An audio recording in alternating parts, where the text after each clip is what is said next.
Mr. 305, Mr. Worldwide, back here again and let you know. Just came to remind y'all. Que ese culo bota caca.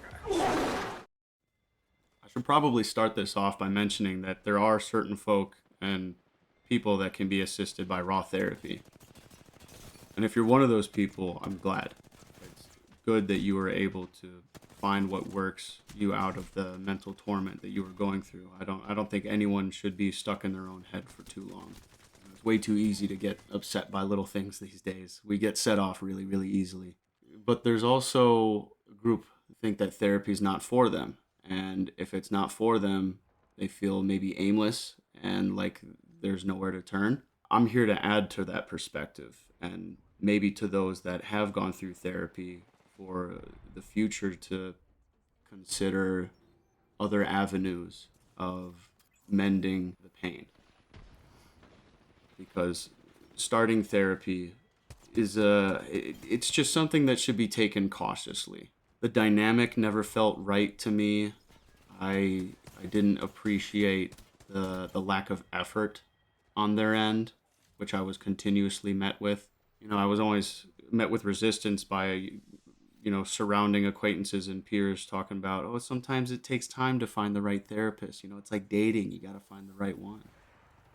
Really? Because all the ones that I saw felt the exact same. Identical, emotionless demeanor to them. An hour of a pity party for myself. Didn't feel beneficial to me. It can specifically assist those that feel like they don't have a direct support system, or maybe they want to go to therapy because those surrounding them are giving them trouble, or that caused it, right? Someone that's in recovery, whether it's from trauma or drugs, neurodivergence, people that have harmful tendencies toward themselves or towards others. And to all this, I would even mention that it might be appropriate to see a psychiatrist first to see if there's an underlying prognosis from previous trauma or a tough upbringing. Or maybe you were born with something that you didn't know, if something has always felt off since you were a kid. Because if that's the case, then there's been years and years of studies, and they've had these conversations before and can point you in the right direction and give you a curriculum for solving these things. And it might be therapy, right? It might be therapy that's the answer, or it's other coping mechanisms. I'm not entirely aware. I was only diagnosed with ADHD as a kid. That pre-TikTok unique, probably read 40 cause. Well, back then it was ADD, before they discovered that there was no difference between that and the hyperstrain. I was prescribed Concerta as a kid because Catholic school teachers didn't want to deal with dudes that couldn't sit in a chair for 8 hours. Honestly, I think recess should probably be around like two hours for everyone. I don't think any kid could sit down that long. The girls were way better at focusing than the homies. Or they should have just kept us separate. I don't know. Psychiatrist first, then therapist, to see what the right path is. But getting into my experience, and maybe someone can relate to this, it always felt very far removed. They don't know me at all personally or otherwise. They don't know my tendencies, my sense of humor, how I was brought up, my family, my friends. And I wanted to see an acquaintance's parent who was a therapist, because I knew them slightly. Like I had a couple conversations with them as a kid, right? And I thought that might be appropriate. And even my parents thought that was probably going to be the right move, but it turned out to be a conflict of interest. And I was like, well, that's weird. You kind of know me, but not entirely. Like, what? I don't know. What's the big deal? I would feel way more comfortable sharing these things with you, especially since you know me at least somewhat. I never really understood trauma dumping on a stranger, especially a stranger for profit. They're also only aware of what you tell them. It's a very biased and weighted conversation on your end. No matter how honest you are with them, there's two sides to every story, or three sides to every story: yours, theirs, and the truth. So I felt like always having like a third party in there would have been beneficial, because maybe there's something that I'm leaving out unintentionally, right? something that I didn't take into consideration before, that they would have no knowledge of understanding because they're only getting it from my side. I didn't like the sociopathic tendencies that they had.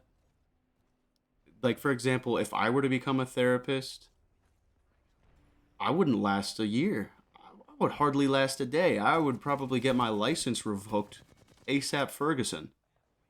I'd be trying to call their home phone after work hours, make sure they're okay, and see if there's anything else that they needed to talk about, something that they missed. Because as a friend, I'm always wanting to be an extra ear for someone. And even if like I'm in a bar and a stranger comes up to me, I'm not one to tell them to stop talking if they're pouring their heart out to me. And by the end of the night, I'm thinking about that. I'm messed up about it, hoping that they're okay.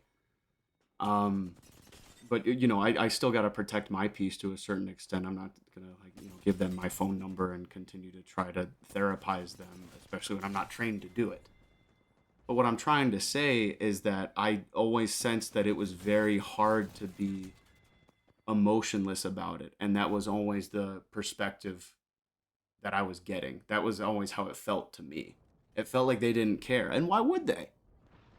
They make more money the more sad that I was. So, and following that, they could only ask me how it made me feel so many times. Like, what do you mean, how does it make me feel? Isn't that your job to tell me how it should make me feel? Why else would anyone be in this chair? I'm upset. It's bothering me. What do you want me to say, dude? And then when my answers weren't getting progressive enough or showing enough progress, I was met with the exact same, and even by like physicians, I was met with the same response. Oh, have you considered Wellbutrin or alprazolam? Yeah, in college when exams were stressing me out, but I'm not gonna sit here and take a pill to make to make my problem go away. Like, you're trying to tell me that you can't do your job anymore, so you'd rather just water down the problem with a drug, write a prescription, and get paid for it? Yeah, that makes total sense, dude. For sure. And there was one therapist I kind of got mad at. I was like, why are you trying to throw drugs at me? And they would go, oh, sometimes it's a temporary solution. Really? That's just not how that works. You can't tell me that that's how that works. You can't throw a drug at someone to help them solve what they're going through and expect them to not rely on it for future issues. Sure, it can help them solve the current one, but what about when they try to wean off of it? How do you know it won't resurface? And what about next time? Are you just going to continue to throw this my way? Oh, your head can sometimes get stuck. Yeah, no shit. That's why I'm here. Sorry, that's a part of it that I get very passionate about and really bothers me because the peddling hasn't stopped. The amount of mental health related diagnoses and prescriptions continue to increase in America. I'm not sure what it's like around the world, but it continues to go up.